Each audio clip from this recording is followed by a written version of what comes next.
నమస్కారం ADB news కు స్వాగతం. ముందుగా హెడ్లైన్స్. మాలేపూర్ ఘాట్ రోడ్డు ప్రమాదంలో క్షతగాత్రులకు మాజీ మంత్రి పరామర్శ. వైద్య చికిత్సల వివరాలను అడిగి తెలుసుకుని బాధితులకు భరోసా కల్పించిన జోగురామన్న. బాధితులకు ప్రభుత్వం అన్ని విధాలా అండగా నిలవాలని డిమాండ్.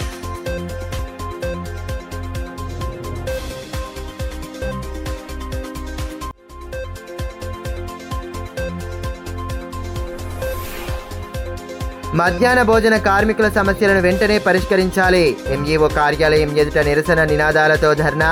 కోడిగుడ్లను ప్రభుత్వమే సరఫరా చేయాలన్న నేతలు.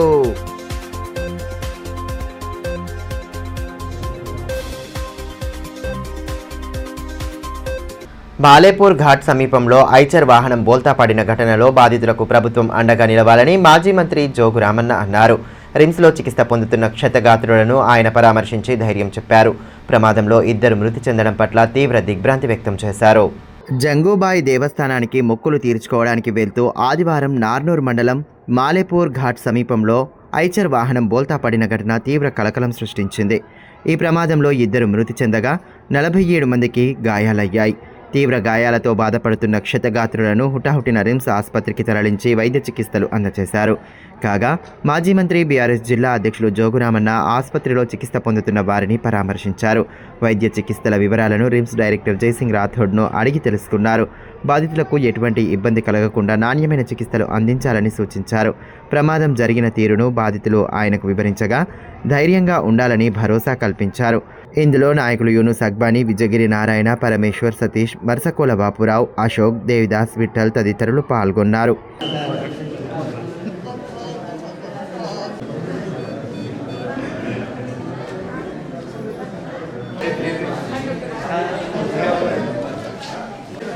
ఈ సందర్భంగా మాజీ మంత్రి జోగురామన్న మాట్లాడుతూ రోడ్డు ప్రమాద ఘటనలో 2 మృతి చెందడం బాధాకరమని అన్నారు.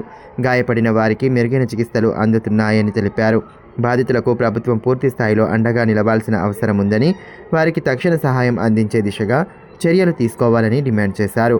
భగవంతుడి దయ వల్ల చాలామంది స్వల్ప గాయాలతో బయటపడ్డారని అన్నారు. బాధితులు ఎటువంటి భయాందోళనకు గురి కాకుండా ధైర్యంగా ఉండాలని సూచించారు. దురదృష్టం, చాలా బాధాకరమైనటువంటి విషయం. నిన్న అందరూ కూడా విషాదంలో మునిగి ఉన్నారు.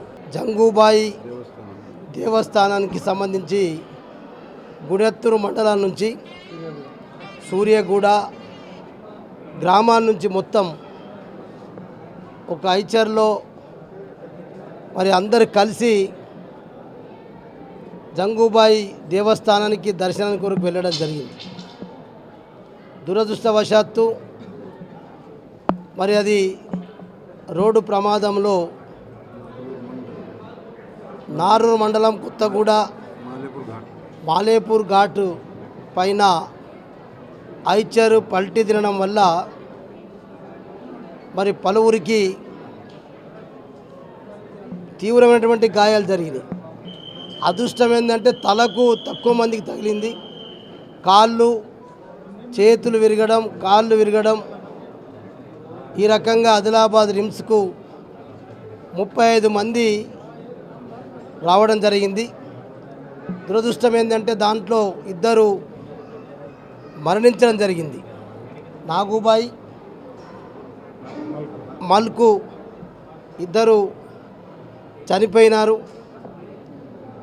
నిజంగా బాధాకరం. వాళ్ళ కుటుంబానికి ప్రగాఢమైనటువంటి సంతాపాన్ని తెలియజేస్తూ ఉన్నాం. మరి వారికి, వారి కుటుంబాలకు సానుభూతిని తెలియజేస్తున్నాం.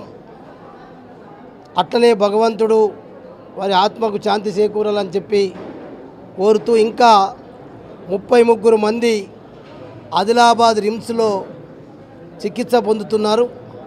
దాంట్లో 2 మా డైరెక్టర్ గారు జయసింగ్ రాథోడ్ గారు, మరి వారి బృందం అంతా కూడా చాలా కష్టపడి నిన్నట్టుంచి ఉటావుటిన అందరి డాక్టర్లు సంబంధించినటువంటి ఆర్థోకు సంబంధించిన కానీ, ఎడ్యూన్స్ కానీ, న్యూరో సంబంధించిన అందరినీ కూడా పిలిపించి నిన్నట్టుంచి టీం వర్క్ చేయడం వల్ల అందరికీ ఇక్కడనే ట్రీట్మెంట్ జరుగుతుంది. ఒక 2 ఆదిలాబాద్ నిమ్స్కు తరలించాలని చెప్పి వారు మాకు తెలియడం జరిగింది.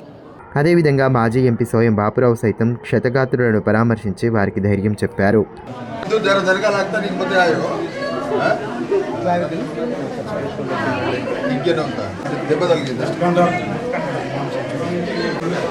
పెరిగిన ధరలకు అనుగుణంగా కోడిగుడ్ల ధరలు రాష్ట్ర ప్రభుత్వం చెల్లించకపోవడాన్ని నిరసిస్తూ ఏఐటీయూసీ అనుబంధ తెలంగాణ మధ్యాహ్న భోజన పథకం వర్కర్స్ యూనియన్ రాష్ట్ర కమిటీ పిలుపు మేరకు మధ్యాహ్న భోజన కార్మికులు ఆందోళన చేపట్టారు.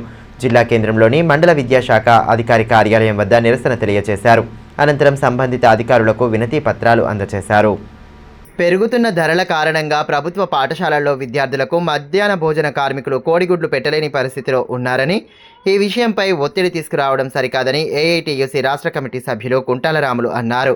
రాష్ట్ర కమిటీ పిలుపులో భాగంగా ఏఐటీయూసీ అనుబంధ తెలంగాణ మధ్యాహ్న భోజన కార్మికుల సంఘం ఆధ్వర్యంలో సోమవారం ఎంఈఓ కార్యాలయం ఎదుట ధర్నా నిర్వహించారు. ప్రభుత్వ వైఖరికి నిరసనగా నినాదాలు చేస్తూ హోరెత్తించారు. మధ్యాహ్న భోజన కార్మికులకు ప్రభుత్వమే కోడిగుడ్లు, పెండింగ్ బిల్లులు, పెండింగ్ జీతాలు, కార్మికుల ఐక్యత, ఏఐటీయూసీ, నిత్యావసర సరుకులను ప్రభుత్వమే కూడా, కార్మికుల ఐక్యత, ప్రభుత్వమే కోడిగుడ్లను. ఈ సందర్భంగా యూనియన్ రాష్ట్ర కమిటీ సభ్యులు కుంటాల రాములు మాట్లాడుతూ పేద విద్యార్థులకు పౌష్టికాహారం అందిస్తున్న మధ్యాహ్న భోజన కార్మికుల సమస్యలపై ప్రభుత్వం నిర్లక్ష్య వైఖరి ప్రదర్శిస్తోందని ఆరోపించారు. విద్యార్థులకు కోడిగుడ్లు పెట్టాలని ఒత్తిడి తీసుకురావడం సరికాదన్నారు. బహిరంగ మార్కెట్లో ఒక్క కోడిగుడ్డు ధర 8 రూపాయలు ఉంటే ప్రభుత్వం 5 రూపాయలే ఇవ్వడంతో అదనపు భారం కార్మికులపై పడుతోందని, ప్రభుత్వమే గుడ్లు సరుకులను సరఫరా చేసి పెండింగ్ బిల్లులను వెంటనే విడుదల చేయాలని డిమాండ్ చేశారు. ఇక్కడ ఉన్నటువంటి మధ్యాహ్న భోజన కార్మికులకు ఎండిఎం కార్మికులు గత 23 సంవత్సరాలుగా పనిచేస్తున్నప్పటికీ బడి పిల్లలకు పౌష్టికాహారం అందించినప్పటికీ ఇక్కడ అధిక ధరలు పెరిగిపోతున్నప్పటికీ కూడా ఇక్కడ ఉన్నటువంటి ప్రభుత్వానికి చెప్పినప్పటికీ కూడా ఇక్కడ ఉన్నటువంటి మరి అధికారులు కానీ ఇక్కడ కోడిగుడ్లు పెట్టాలనే దాంతో, తప్పనిసరిగా పెట్టాలనే దాంతో మరి ఒత్తిడి తేవడం జరుగుతూ ఉంది. మేము చెప్తా ఉన్నాం, ఈరోజు రాష్ట్ర వ్యాప్తంగా మరి ప్రభుత్వానికి చెప్పడం జరుగుతుంది. ఈ కోడిగుడ్లు మరి పెట్టాలంటే చాలా కష్టమవుతుంది కార్మికులకు. ఈరోజు కోడిగుడ్డు పెట్టాలంటే ఇప్పుడు 7 రూపాయలు 8 రూపాయలు బయట మరి కొనసాగుతుంది. ఈ నిత్యావసర ధరలు కూడా విపరీతంగా పెరిగిపోవడంతో చాలా ఇబ్బందికరంగా మరి కార్మికులు నష్టపోతున్నారు. కాబట్టి వెంటనే ఇక్కడ ఉన్నటువంటి ప్రభుత్వం కోడిగుడ్డు మరి ప్రభుత్వమే సరఫరా చేయాలనే దాంతో మేము చెప్పడం జరుగుతుంది. ఈ రోజు నుండి మొన్ననే మరి మన రాష్ట్రంలో ఉన్నటువంటి కమిషనర్ గారికి మరి మధ్యాహ్న భోజన కార్మికులు మేము కోడిగుడ్డు పెట్టలేమనే దాంతో కమిషనర్ గారి కూడా చెప్పడం జరిగింది. ప్రభుత్వమే సరఫరా చేయాలనే దాంతో కూడా ప్రభుత్వానికి కమిషనర్ కూడా చెప్పడం జరిగింది. ఈ రోజు నుంచి ఇక్కడ ఉన్నటువంటి మరి మధ్యాహ్న భోజన కార్మికులు పిల్లలకు గుడ్డు పెట్టలేమనే దాంతో ఈరోజు మేము ప్రభుత్వానికి విన్నవిస్తున్నాం. కోడిగుడ్డు పెట్టాలంటే ఈరోజు ఆ కోడిగుడ్డు ప్రభుత్వమే సరఫరా చేయాలి. లేదా ఇక్కడ ఉన్నటువంటి ఆ కోడిగుడ్డు ఈ ధరలకు అనుగుణంగా ఒక కోడిగుడ్డు 8 రూపాయలు పలుకుతూ ఉంది. మరి 2 రూపాయలు మరి కార్మికుల మీద భారం అవుతుంది. కాబట్టి ఈ కోడిగుడ్లు పెట్టలేమన్న దాంతో మరి మేము చెప్పడం జరుగుతుంది. తలమడుగు మండలం చర్లపల్లి గ్రామంలో సోమవారం బాల వికాస్ ఫౌండేషన్ ఆధ్వర్యంలో ఉచిత వైద్య శిబిరాన్ని ఏర్పాటు చేశారు. గ్రామస్తులకు వైద్య పరీక్షలు జరిపిన అనంతరం మందులు అందజేశారు. డిఎంఎన్హెచ్ఓ డాక్టర్ నరేందర్ రాథోడ్ కార్యక్రమ ముఖ్య అతిథిగా హాజరై ఆరోగ్య పరిరక్షణకు తీసుకోవాల్సిన జాగ్రత్తలపై అవగాహన కల్పించారు. ఆరోగ్య సంరక్షణకు తగు జాగ్రత్తలు పాటించాలని, ఎటువంటి సమస్యలు తలెత్తినా వెంటనే అందుబాటులో ఉన్న పిహెచ్సిలలో వైద్యులను సంప్రదించాలని డిఎంఎన్హెచ్ఓ డాక్టర్ నరేందర్ రాథోడ్ సూచించారు. తలమడుగు మండలం చర్లపల్లి గ్రామంలో బాల వికాస్ ఫౌండేషన్ ఆధ్వర్యంలో సోమవారం ఉచిత వైద్య శిబిరం ఏర్పాటు చేశారు. కార్యక్రమ ముఖ్య అతిథిగా డిఎంఎన్హెచ్ఓ హాజరయ్యారు. ఈ సందర్భంగా గ్రామస్తులకు వైద్య పరీక్షలు జరిపిన అనంతరం అవసరమైన వారికి ఉచితంగా మందులు అందజేశారు. ఈ కార్యక్రమంలో మండల పిహెచ్సి వైద్యులు హరీష్, సిబ్బంది చిన్నయ్య, శ్రీనివాస్, జరీ పిఎస్సిఎస్ చైర్మన్ శ్రీనివాసరెడ్డి, గంగారాం పటేల్, రామ్రెడ్డి, బాల వికాస్ జిల్లా డైరెక్టర్ దెబ్బిడి అశోక్, ప్రసూన్ రెడ్డి, గ్రామ యువజన సంఘం సభ్యులు వరుణ్ తదితరులు పాల్గొన్నారు.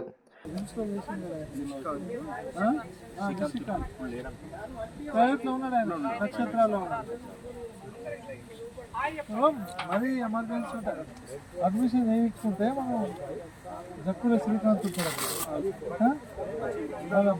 కనబడి మండలం అప్పుడు మీకు అంటే 2 నెలల క్రితం నవంబర్లో అడ్వైజ్ ఉంటే వాటికి ఏఎన్ఎంకి ర్యాంకులు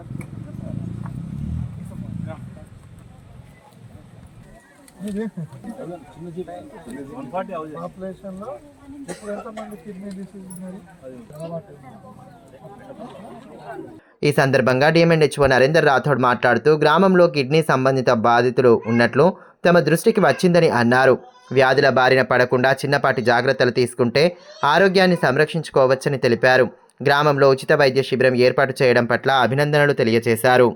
మండలం చర్లపల్లి జీపీలో ఈ ప్రాంతంలో ఇక్కడ ఎక్కువ శాతం కిడ్నీ డిసీజ్తో బాధపడుతున్నారని తెలిసేసి ముఖ్యంగా ఇక్కడ మెడికల్ క్యాంపు మరియు స్పెషలిస్ట్ క్యాంప్ కూడా ఏర్పాటు చేయడం జరిగింది.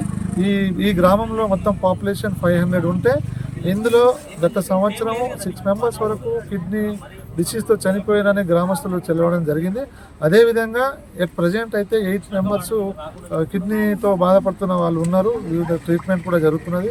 ఆ ఉద్దేశంతో మేము ఇక్కడ స్పెషల్గా రిమ్స్ నుంచి స్పెషలిస్ట్ డాక్టరు, తర్వాత మా పిహెచ్సి డాక్టర్స్ అందరం ఇక్కడ వైద్య శిబిరం ఏర్పాటు చేయడం జరిగింది. ఈ వైద్య శిబిరంలో ప్రతి అందరికీ మేము ఇక్కడ ఏదైతే కిడ్నీ ఫంక్షన్ టెస్ట్ కోసం బ్లడ్ శాంపుల్స్ తీయడం, అలాగే షుగర్ కోసం, బీపీ కోసం ఎన్సిడి ప్రోగ్రామ్స్, తర్వాత ఇక్కడ ఒక క్యాన్సర్ పేషెంట్, ఓరల్ క్యాన్సర్ పేషెంట్ని కూడా ఐడెంటిఫై చేయడం జరిగింది. వీరికి రిమ్స్కి రిఫర్ చేయడం జరిగింది. అలాగే ఇక్కడ గ్రామస్తులతో ఒక సభ ఏర్పాటు చేసుకొని మాతో పాటు మన సంఘ సంస్కర్త మనకు మన అశోక్ గారు మనకు ఇక్కడ సాయిలింగిలో వృద్ధాశ్రమం కూడా ఏర్పాటు చేస్తున్నారు. అదేవిధంగా ప్రశాంత్ రెడ్డి గారు బాల వికాస్ కోఆర్డినేటర్, అలాగే గ్రామస్తులతో ఇక్కడ ఒక అవేర్నెస్ క్యాంప్ అనేది ఏర్పాటు చేయడం జరిగింది. ఈ అవేర్నెస్లో కిడ్నీకి ఏ విధంగా వస్తుంది, ఎందుకు వస్తుంది, లేదా వాటర్ ప్రాబ్లంలో వస్తుందా, లేకుంటే ఈ గ్రామంలో ఎక్కువగా ఏదైతే అధిక మోతాదులో పెయిన్ అనాల్జిసిక్ ఏదైతే డైక్లోఫినాక్ ఇంజెక్షన్ అయితే కానీ టాబ్లెట్ కానీ వేయడం వల్ల కానీ అట్లా వేసుకోకుండా ఉండడానికి అవేర్నెస్ ప్రోగ్రామ్ కూడా చెప్పడం జరిగింది. అదేవిధంగా వివిధ హెల్త్ యాక్టివిటీస్ మీద వాళ్ళకి అవగాహన కూడా కల్పించడం జరిగింది. సో వీళ్ళందరికీ మరీ ఇంకో రెగ్యులర్గా ఫ్రీక్వెంట్గా మా మెడికల్ ఆఫీసర్ తోటి ఇక్కడ క్యాంప్స్ ఏర్పాటు చేయడం కానీ వీళ్ళకి రిపీటెడ్గా వీళ్ళకి అవేర్నెస్ అనేది చాలా అవసరం ఉన్నదని గుర్తించడం జరిగింది. కాబట్టి మేము వీళ్ళకి ఫాలోఅప్లో ఉంటుకుంటూ అందరినీ ఆరోగ్యంగా ఉండాలని చెప్పేసి ఆరోగ్య అలవాట్లు కూడా వీళ్ళకి అవగాహన చెప్పడం జరిగింది. ఎంఐఎం పార్టీ ఆధ్వర్యంలో 10వ తరగతి విద్యార్థుల కోసం ముద్రించిన ఆల్ ఇన్ వన్ పుస్తకాలను సోమవారం స్థానిక బాలక్ మందిర్లో పంపిణీ చేశారు. కార్యక్రమం ముఖ్య అతిథిగా పార్టీ జిల్లా ఇన్ఛార్జ్ యాకుత్పురా ఎమ్మెల్యే జాఫర్ హుస్సేన్ మేరాజ్ హాజరై విద్యార్థులకు విస్తృత సూచనలు చేశారు. విద్యార్థులు లక్ష్యానికి అనుగుణంగా కష్టపడుతూ తల్లిదండ్రుల కలలను సాకారం చేయాలని ఎంఐఎం పార్టీ జిల్లా ఇన్ఛార్జ్ యాకుత్పురా ఎమ్మెల్యే జాఫర్ హుస్సేన్ మేరాజ్ అన్నారు. పట్టణంలోని బాలక్ మందిర్లో 10వ తరగతి విద్యార్థుల కోసం ఎంఐఎం ఆధ్వర్యంలో ముద్రించిన ఆల్ ఇన్ వన్ పుస్తకాలను సోమవారం పంపిణీ చేశారు. కార్యక్రమం ముఖ్య అతిథిగా హాజరైన ఎమ్మెల్యేను స్థానిక నేతలు సత్కరించారు. అనంతరం విద్యార్థులకు పుస్తకాలు అందించారు. కార్యక్రమంలో హెచ్ఎం ఆరుసా నిఖత్, ఎంఐఎం పట్టణ అధ్యక్షులు నజీర్ అహ్మద్, మహమ్మద్ రోహిత్, షానవాజ్, సిరాజ్ ఖాద్రీ తదితరులు పాల్గొన్నారు. ఈ సందర్భంగా ఎమ్మెల్యే జాఫర్ హుస్సేన్ మేరాజ్ మాట్లాడుతూ విద్యతోనే సమాజంలో గుర్తింపు లభిస్తుందన్నారు. 10వ తరగతి విద్యార్థుల సౌలభ్యం కోసం ఎంఐఎం తరపున ఉర్దూ మీడియంలో ఆల్ ఇన్ వన్ పుస్తకాన్ని అందజేస్తున్నట్లు తెలిపారు. విద్యార్థులు కష్టపడి చదివి తల్లిదండ్రులకు మంచి పేరు తీసుకురావాలని దిశానిర్దేశం చేశారు. इतने ज़माने से जितने भी एग्ज़ाम होते आ रहे हैं 10th के उर्दू मीडियम के, उसके अंदर ऑल इन वन ये जो बनाया गया है पूरे एग्ज़ाम्स के क्वेश्चन पेपर्स को एक जगह जमा कर आप लोगों को पेश कर रहे हैं. अगर फर्ज करिए आप ये क्वेश्चन और आंसर, आप क्वेश्चन लिख के अपने अंदाज से आंसर अगर आप लिख देंगे तो वो अपने टीचर से या अपने जिम्मेदारों से करेक्शन कराएंगे. अगर कोई गलती होंगी तो उसको अभी से दुरुस्त कर लेंगे तो मैं समझता हूँ आपको फाइनल एग्जाम में कोई तकलीफ नहीं आएगी. తాంసీ మండలం వడ్డాడి గ్రామంలో బాజీరావు బాబా సప్తాహ ముగింపు వేడుకలను ఘనంగా నిర్వహించారు. సప్తాహ ముగింపు సందర్భంగా గ్రామంలో చేపట్టిన శోభాయాత్ర కన్నుల పండువగా సాగింది. చుట్టుపక్కల ప్రాంతాల నుండి సైతం భక్తులు పెద్ద సంఖ్యలో తరలి రావడంతో కోలాహల వాతావరణం నెలకొంది. ఆధ్యాత్మిక మార్గంలోనే మానసిక ప్రశాంతత లభిస్తుందని డీసీసీబీ చైర్మన్ అడ్డి భోజారెడ్డి అన్నారు. తాంసీ మండలం వడ్డాడిలో గత వారం రోజుల కిందట ప్రారంభమైన బాజీరావు మహారాజ్ సప్తాహ ముగింపు వేడుకలను సోమవారం ఘనంగా నిర్వహించారు. గ్రామ ప్రధాన వీధుల గుండా చేపట్టిన శోభాయాత్ర నేత్రపర్వంగా సాగింది. దేవతల వేషధారణలో ఉన్న చిన్నారులను అందంగా అలంకరించిన రథంలో ఉంచి ఊరేగింపు జరిపారు. వివిధ గ్రామాల నుండి వచ్చిన భజన బృందాల సభ్యులు ఆలపించిన భక్తి గీతాలు విశేషంగా ఆకట్టుకున్నాయి. భజన గీతాలకు అనుగుణంగా భక్తులు నృత్యాలు చేస్తూ సందడి చేయడంతో కోలాహల వాతావరణం నెలకొంది. దారి పొడవునా భక్తులు బాబా పల్లకికి పూజలు చేస్తూ మంగళ హారతులు అందజేశారు. అనంతరం భక్తులకు మహా అన్నదానం ఏర్పాటు చేశారు. బాబా శిష్యులు ముత్యాల్వార్ విఠల్ ఆధ్యాత్మిక ప్రవచనాలను వివరించారు. సప్తాహ ముగింపు వేడుకల్లో కాంగ్రెస్ పార్టీ నియోజకవర్గ ఇన్ఛార్జ్ ఆడే గజేందర్ తదితరులు పాల్గొన్నారు.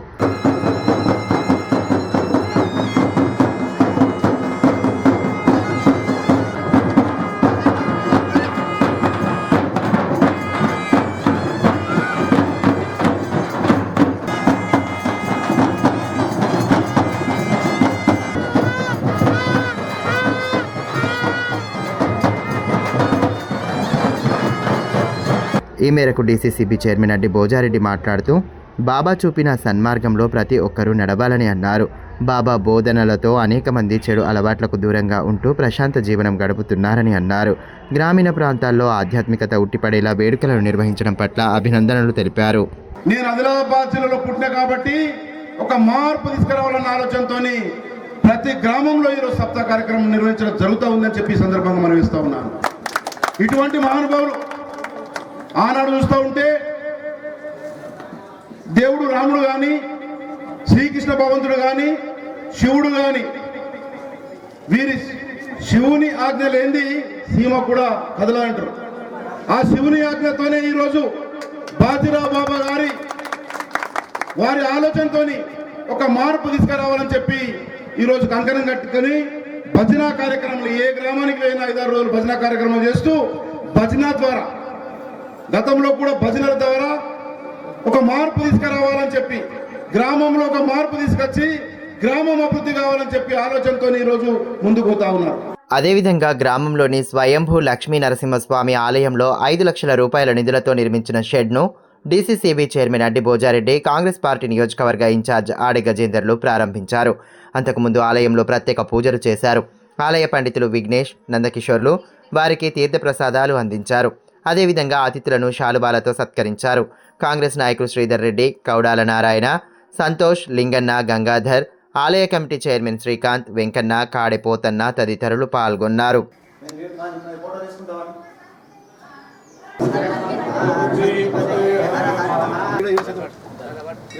ఓం సహస్రశీర్షం దేవం విశ్వాక్షం విశ్వజంబువం విశ్వం నారాయణం. ఈ సందర్భంగా ఆడే గజేందర్ మాట్లాడుతూ 4 పథకాల అమలులో భాగంగా మంగళవారం నుండి నిర్వహించనున్న గ్రామ సభల్లో కాంగ్రెస్ పార్టీ శ్రేణులందరూ పాల్గొనాలని పిలుపునిచ్చారు. అర్హులైన ప్రతి ఒక్కరికి పథకాల ఫలాలు అందేలా చూడాలని సూచించారు. ఆలయాల అభివృద్ధికి తమ వంతుగా కృషి చేస్తామన్నారు. వడ్డాడి నుండి తాంసీ వరకు 2 కోట్లతో బీటీ రోడ్డు నిర్మాణాన్ని త్వరలో ప్రారంభిస్తామని తెలిపారు. తెలియజేయడం జరిగింది. కాంపౌండ్ వాల్ కావాలని దేవాదాయ శాఖ ద్వారా 20 లక్షలు ఆల్రెడీ శాంక్షన్ అయి ఉన్నది. అగ్రిమెంట్ చేసి నిర్మాణం పూర్తి చేసే బాధ్యత మా మీద ఉన్నదని తెలియజేస్తూ, అదేవిధంగా ఈరోజు కాంగ్రెస్ పార్టీ కార్యకర్తలకు ఒకటే పిలుపిస్తున్నాను. రేపటి నుంచి గ్రామ సభలు ఉన్నాయి. రేషన్ కార్డు కోసం అయితే కానీ, ఇంద్రమ్మ ఇళ్ల కోసం అయితే కానీ, రైతు భరోసా కోసం అయితే కానీ, ఎవరైతే భూమి లేని నిరుపేద కుటుంబాలు ఉన్నాయో ఈజీఎస్ కార్డు ఉండి ఎవరికైతే భూమి లేదో వారికి నెల 1000 రూపాయల చొప్పున, అంటే సంవత్సరానికి 12,000 ఇచ్చే ప్రోగ్రాం మేము మాటిచ్చి ఉన్నాము. కాంగ్రెస్ ప్రభుత్వము, కాంగ్రెస్ పార్టీ అందుకోసము రేపటి నుంచి జరగబోయే గ్రామ సభలో కాంగ్రెస్ పార్టీ కార్యకర్తలు పాల్గొనాలి. ఖచ్చితంగా ప్రతి గ్రామంలో కూడా ఎవరైతే అర్హులు ఉన్నారో ప్రతి ఒక్కరి పేరు కూడా నమోదు చేయించాలని, అది మీ బాధ్యత. పట్టణంలోని రణదివినగర్ కాలనీలో అగ్ని ప్రమాదంలో ఇల్లు కాలిపోయి సర్వం కోల్పోయిన పోటిపెల్లి వెంకటేష్ కుటుంబానికి పలువురు అండగా నిలుస్తున్నారు. విషయం తెలుసుకున్న సామాజిక కార్యకర్త ముడుపు మౌనేష్ రెడ్డి సోమవారం ఘటనా స్థలాన్ని పరిశీలించారు.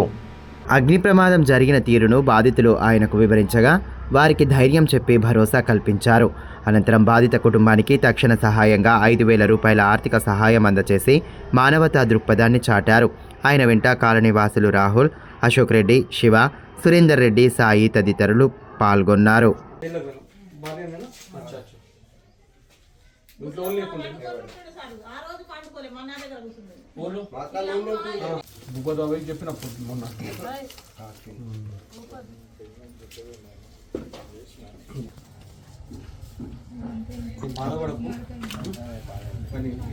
ప్రజా సమస్యలపై సిపిఎం రాజీలేని పోరాటాలు చేస్తుందని ఆ పార్టీ సెక్రటేరియట్ సభ్యులు లంకా రాఘవులు అన్నారు.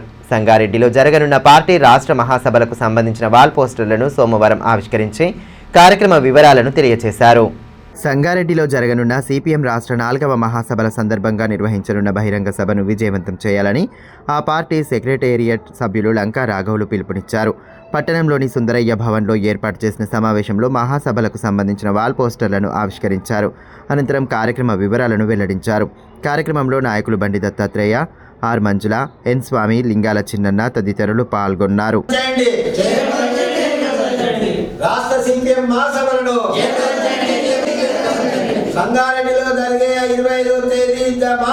ఈ సందర్భంగా సిపిఎం సెక్రటేరియట్ సభ్యులు లంకా రాఘవులు మాట్లాడుతూ ఈ నెల 25 నుండి 28వ తేదీ వరకు సంగారెడ్డిలో సిపిఎం రాష్ట్ర మహాసభలు జరగనున్నాయని తెలిపారు.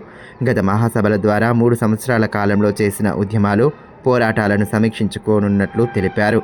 ఇండ్ల స్థలాలు, నిర్వాహిత రైతుల సమస్యలపై సమరశీల కార్మిక పోరాటాలను నిర్వహించడం జరుగుతుందని పేర్కొన్నారు. ప్రజలు ఎదుర్కొంటున్న సమస్యలపై తీర్మానాలు చేసి రాబోయే 3 సంవత్సరాల కోసం భవిష్యత్ కార్యాచరణ రూపొందించనున్నామని పేర్కొన్నారు. 25 నుంచి 28 వరకు సంగారెడ్డిలో జరుగుతున్నాయి. 25 నాడు బహిరంగ సభ ఉంటుంది. దాంట్లో పాల్గొని జయప్రదం చేయాలని కోరుతున్నాం. అదేవిధంగా ఈ రాష్ట్ర సిపిఎం మహాసభలు అనేటువంటిది గత 3 సంవత్సరాల్లో తెలంగాణ రాష్ట్రంలో చేసిన పోరాటాలను మన సమీక్షించుకోవడం అనేది జరుగుతుంది. ముఖ్యంగా భూ పోరాటాలు నిర్వహించింది. రాష్ట్ర వ్యాప్తంగా అనేక మందికి ఇళ్ల స్థలాలు కానీ, భూమి ఆక్రమణ కానీ, పోడు భూముల లాంటిది వాళ్ళని రక్షించే విధంగా కానీ, అట్లే కార్మిక పోరాటాలు, సమరశీలమైన కార్మిక పోరాటాలు కూడా నిర్వహించడం అనేది జరిగింది. నిర్వాసితుల సమస్యలు, రైతాంగ సమస్యలు, ఇట్లా సకల ప్రజల యొక్క సమస్యల మీద పోరాటాలను సమీక్షించి, అదేవిధంగా రాబోయే కాలంలో రాష్ట్రంలో ప్రజా సమస్యల మీద తీర్మానాలు చేసి వచ్చే 3 సంవత్సరాలకు రథసారథిగా రాష్ట్ర కార్యదర్శి, నూతన కార్యదర్శిని ఎన్నుకుంటారు. నూతన కమిటీని కూడా ఎన్నుకోవడం అనేటువంటిది జరుగుతుంది. ఈ రకంగా ఈ రాష్ట్ర మహాసభలు మొత్తం 33 జిల్లాల నుంచి 1000 మంది ప్రతినిధులు అనేటువంటిది వస్తున్నారు. ఈ మహాసభలలో ముఖ్యంగా తెలంగాణ రాష్ట్రంలో మతోన్మాదం వల్ల ప్రజల మధ్య అనేకత చీలికలు వస్తున్నది. ఆ మతోన్మాదానికి వ్యతిరేకంగా ఆర్ఎస్ఎస్, బీజేపీ, ఎంఐఎం విధానాలకు వ్యతిరేకంగా పోరాటాల రూపకల్పన చేయబడుతుంది. ప్రజల జీవితాలను నాశనం చేస్తున్న సరళీకృత ఆర్థిక విధానాలు, ప్రైవేటైజేషన్ కానీ ఇట్లాంటి దానికి వ్యతిరేకంగా కూడా ప్రజా ఉద్యమాలను రూపకల్పన చేయడం జరుగుతుంది. వార్తలు ముగించే ముందు హెడ్లైన్స్ మరోసారి. మాలేపూర్ ఘాట్ రోడ్డు ప్రమాదంలో క్షతగాత్రులకు మాజీ మంత్రి పరామర్శ. వైద్య చికిత్సల వివరాలను అడిగి తెలుసుకుని బాధితులకు భరోసా కల్పించిన జోగు రామన్న. బాధితులకు ప్రభుత్వం అన్ని విధాలా అండగా నిలవాలని డిమాండ్.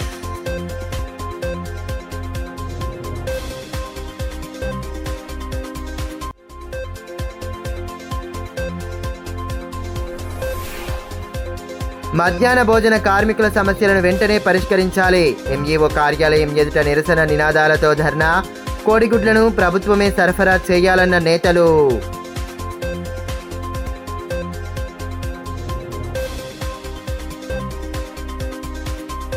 ఈ వార్తలు ఇంతటితో సమాప్తం. తిరిగి ప్రసారమయ్యే మరో బులెటిన్లో మళ్ళీ కలుసుకుందాం. అంతవరకు సెలవు. నమస్కారం.